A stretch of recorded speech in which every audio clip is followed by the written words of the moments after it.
بسم اللہ الرحمن الرحیم۔ شروع کرتا ہوں اللہ کے پاک نام سے جو بڑا مہربان نہایت رحم والا ہے۔ دوستوں، بہنوں، بھائیوں اور بزرگوں، السلام علیکم۔ ہم اسلامی تاریخ کے اس 18ویں قسط میں ایپیسوڈ میں ہم فقہ کی نشو و نما کے بارے میں بیان کر رہے ہیں۔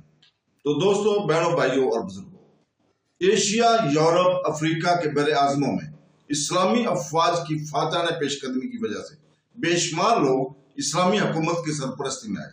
سب سے پہلے آنے والوں میں عیسائی، یہودی، بودھا یا ہندو تھے۔ ابتدا میں اس نوازدہ مذہب یعنی اسلام کی قبول کرنے کی رفتار بہت دھیمی تھی۔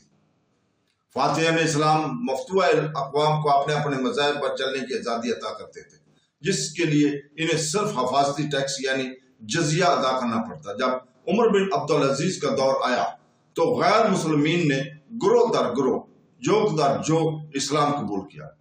عمر بن عبدالعزیز کا دور حکومت سن 717 تا سن 719 تھا۔ انہوں نے غیر مسلمین پر عائد کردہ تمام غیر منصفانہ ٹیکس ختم کر دیے، انہیں اظہار خیال کی آزادی دی، ایک ساتھی انسان کی حیثیت سے انہیں تمام جائز حقوق عطا کیے، اور اس کے لیے مسلم غیر مسلم کا امتیاز ختم کر دیا۔ ان اصلاحات سے متاثر ہو کر دور دراز کے علاقوں میں بے شمار لوگ اسلام قبول کرنے لگے۔ خصوصیت کے ساتھ ساسانی اور بازنطینی بڑی تعداد میں آغوش اسلام میں پناہ لینے لگے۔ یہ نو مسلمین اپنے ساتھ اپنا پرانا تہذیبی سرمایہ تو لے ہی آئے تھے، علاوہ اس کے زندگی کے اہم سوالات پر نظر ڈالنے کا ان کا اپنا ہی انداز تھا، جو کہ بنیادی طور پر عربوں کے نقطہ نظر سے کافی الگ تھا۔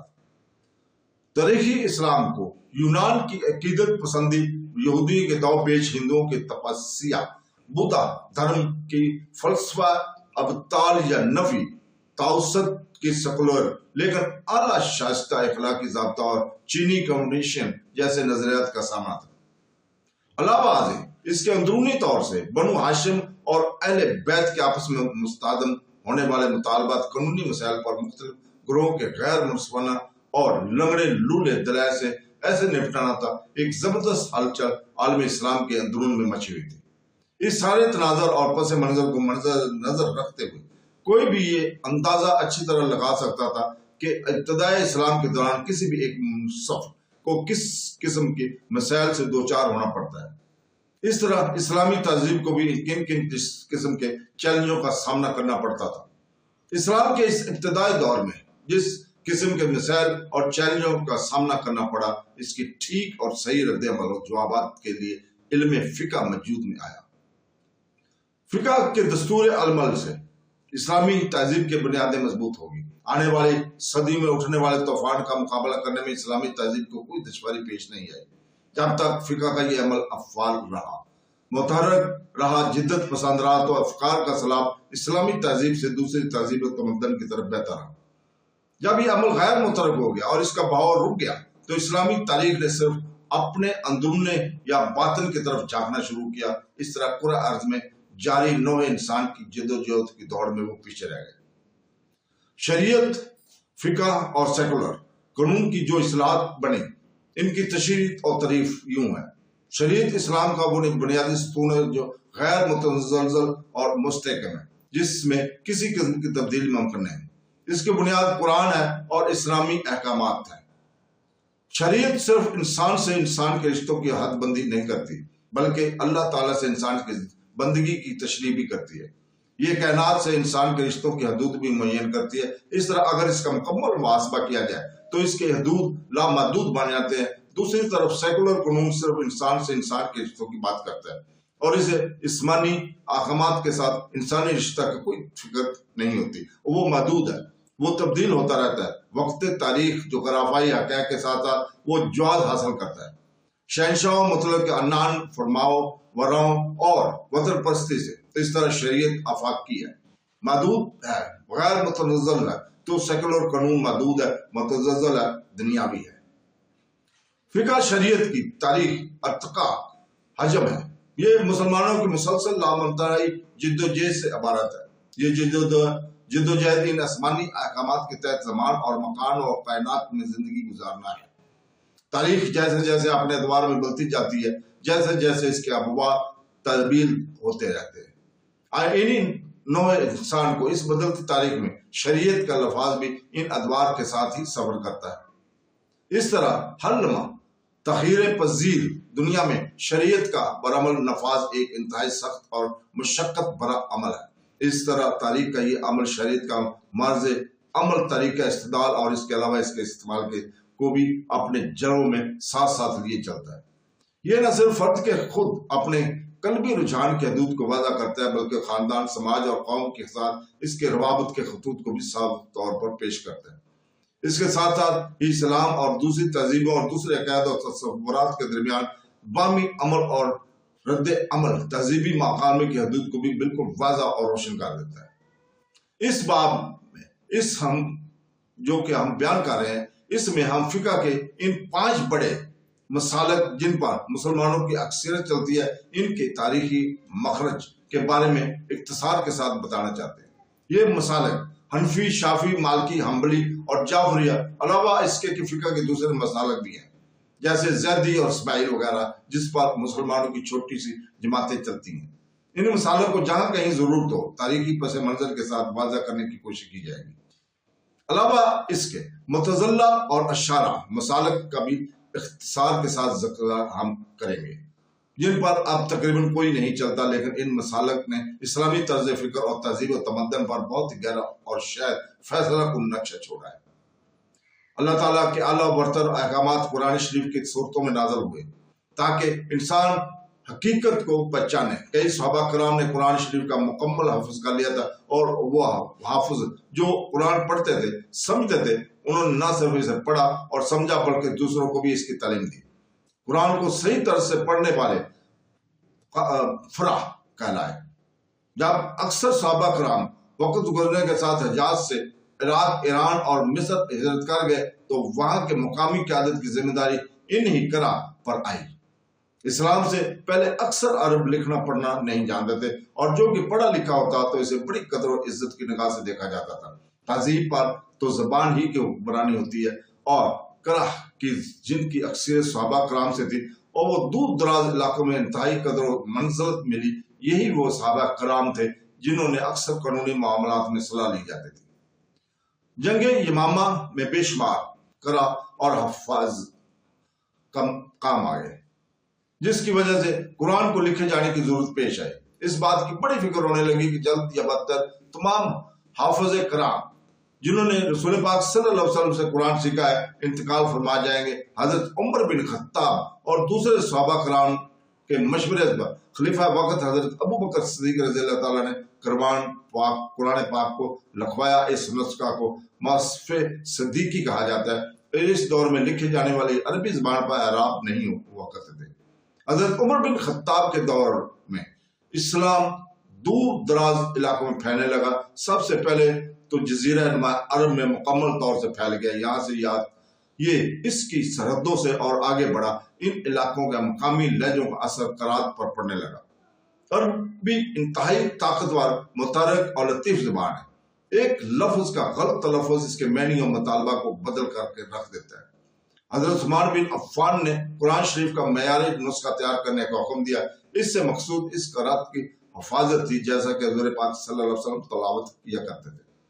اس قرآن شریف کی 7 جلدیں تیار کی گئی اور عظیم الشان سلطنت اسلامیہ کے مختلف حصوں کو بھیجی گئی۔ حضور صلی اللہ علیہ وسلم کے انتقال کے 100 سال کے اندر صحابہ کرام کی وہ جماعت جنہیں خود حضور صلی اللہ علیہ وسلم سے قرآن سیکھنے کا شرف حاصل ہوا تھا، وہ تابعین ہیں جنہوں نے ان صحابہ کرام سے قرآن سیکھا تھا، سب کے سب انتقال فرما گئے۔ صحابہ کرام قرآن کو اس کے صحیح پس منظر میں جانتے تھے، جیسا کہ رسول پاک صلی اللہ علیہ وسلم مختلف اوقات میں نزول ہوتا رہا۔ صحابہ کرام اس وحی الہی کے سر چشمہ کے انتہائی قریب تھے۔ ان آسمانی احکامات کی سوفشانی سے وہ پورے کے پورے شربو تھے۔ وہ جانتے تھے کہ تاریخ پر اس کا زبردست اثر پڑنے والا ہے، اس لیے انہوں نے ان احکامات پر انتہائی پرجوش انداز میں لبیک کہا۔ صحابہ کرام کی دنیا عمل کی دنیا تھی، باتوں کی نہیں۔ وہ کردار کے غازی تھے، گفتار کے نہیں۔ انہوں نے اپنے کارناموں سے ایک نئی تاریخ مرتب کی، دوسروں کی رہنمائی کے لیے درخشاں قابل مثال نقش چھوڑے۔ انہوں نے جو کچھ کیا اس کے بارے میں سوچنے سمجھنے اور انہیں دلائل فراہم کرنے کے کام آنے والی نسلوں پر چھوڑا۔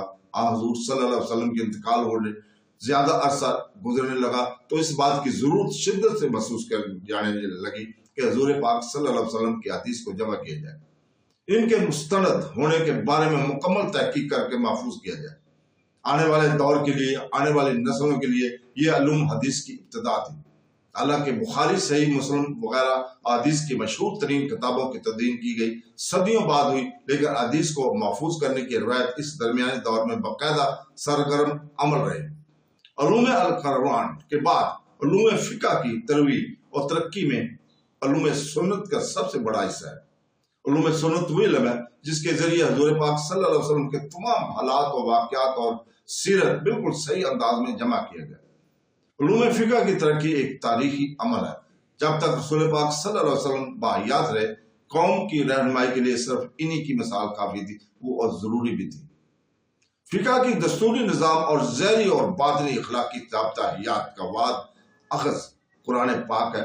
سرور کائنات صلی اللہ علیہ وسلم نے خود قرآن شریف کے اصولوں کی تشریح کی، ضروری حوالہ جات دی اور اپنی سیر سے اس کی وضاحت کی، اس کے نافذ کرنے کے طریقہ سے بھی صحابہ کرام کو واقف کروایا۔ حضور اکرم صلی اللہ علیہ وسلم کے وصال مبارک سے صحابہ کرام کے سامنے تاریخی چیلنج درج پیش ہوا، وہ تھا اللہ تعالیٰ کی مرضی کو ہی انسان کے معاملات کا معیار بنانا۔ اولین مسلمان اس معیار پر کامیاب و کھرے اترے جہاں وحی کے احکامات موجود تھے اور جس کی مکمل وضاحت رسول پاک صلی اللہ علیہ وسلم نے کی تھی۔ اسی نہج کا اتباع وہ کرتے رہے۔ ایسے مسائل جن کا متعلق قرآن اور سنت نے صرف عمومی اصول پیش کیے لیکن ان کے نفاذ کے بارے میں مکمل وضاحت نہیں کی۔ ان مسائل کے سلسلے میں انہوں نے قرآن اور سنت کی روشنی میں عام رائے اور استدلال سے کام لیا۔ وقت کے گزرنے کے ساتھ ساتھ اس طریقہ کار نے ایک وسیع روایت کی شکل اختیار کی۔ چاروں خلفائے راشدین نے اس پر عمل کیا۔ اس طریقہ کار کا صحابہ کرام کی سنت یا صحابہ کرام کا اجماع کہا جاتا ہے۔ یہ اجماع بس اوقات افریقیت اختیار کر گیا۔ اکثر ایسا بھی ہوتا تھا کہ رائے میں اختلافات آ جاتے تھے۔ ایسے اختلافات صحابہ کرام نہ صرف برداشت کر لیتے بلکہ ان کا احترام بھی کرتے تھے۔ عربی زبان کا لطیف نازک فرق رکھنے والا وہ لہجہ اور قرآن کی وہ اعلیٰ ترین زبان، وہ آفاقی قوت اور ان سب کی وجہ سے معاملات کی اہمیت کو اجاگر کرنے میں کہیں اختلافات رائے ہونا ناگزیر تھا۔ فقہ کی یہی اختلافات مختلف مسالک کے ارتقاء کا باعث بنے۔ حالانکہ اسلامی علم فقہ کو اگلی صدی تک دستاویزی شکل نہیں دی جا سکی، اس کے باوجود ہم دیکھتے ہیں کہ حضرت عمر بن خطاب کے دور خلافت میں مختلف نوع معاشرہ پر شریعت کا مکمل نفاذ ہوا۔ یہ حضرت عمر ہی تھے جنہوں نے قانون کے تحت انصاف کے نفاذ کو اسلامی فرض منصبی قرار دیا۔ انہوں نے ایک جامع محکمہ انصاف قائم کیا، منصفوں کی تعینات کیا اور انہیں مخصوص ہدایتیں بھی دی۔ ان میں سے کچھ یوں ہیں: قانون کے سامنے سب انسان برابر ہے۔ انصاف ایک اسلامی فرض منصبی ہے جس کی بنیاد قرآن اور رسول پاک صلی اللہ علیہ وسلم کی سنت پر ہے۔ تمام بالغ مسلمان قانون کے نگاہ میں یکساں ہوں گے، قانون کی جانکاری رکھنے والے مانے جائیں گے اور شریعت کے مطابق جواب دہ ہوں گے۔ ثبوت بہم پہنچانا مدعی کی ذمہ داری ہے۔ تمام فریقان کو ثبوت فراہم کرنے کے لیے پورا موقع دیا جانا چاہیے۔ اگر فیصلہ پیش کیے جانے والے ثبوت کے برخلاف ہو تو اس فیصلے کو بدلا جا سکتا ہے۔ اگر کسی معاملہ میں قرآن اور سنت خاموش ہو کر ایسے ہی دوسرے معاملات کے مطابق قیاس سے کام لینا ہے چاہیے۔ تمام امت مسلمہ کا اجماع قانون کے بنانے کے لیے قانونی جواز فراہم کرتا ہے۔ آگے آنے والی صدیوں میں مختلف مسلمان شہنشاہوں نے انہی اصولوں کو علم قانون کو کتابوں میں درج کروایا۔ خلیفہ بھی قانون سے بالاتر نہیں ہوتا تھا۔ خلیفہ المسلمین حضرت عمر بن خطاب کی زندگی سے ایسے کئی واقعات مثال کے طور پر پیش کیے جا سکتے ہیں کہ کس طرح سلطنت کے سربراہ سے بھی ویسا ہی سلوک روا کیا گیا جیسا کہ ایک عام شہری کی ساتھ ہوتا تھا۔ حقیقت تو یہ ہے کہ ایک ایسے ہی فیصلے کی وجہ سے جو ایک غیر مسلم مجوسی ایرانی آپ کے پاس لے آیا تھا، آپ کو اپنی جان سے ہاتھ دھونے پڑے تھے۔ وقت کے ساتھ اور بھی نئے چیلنج ابھر آئے۔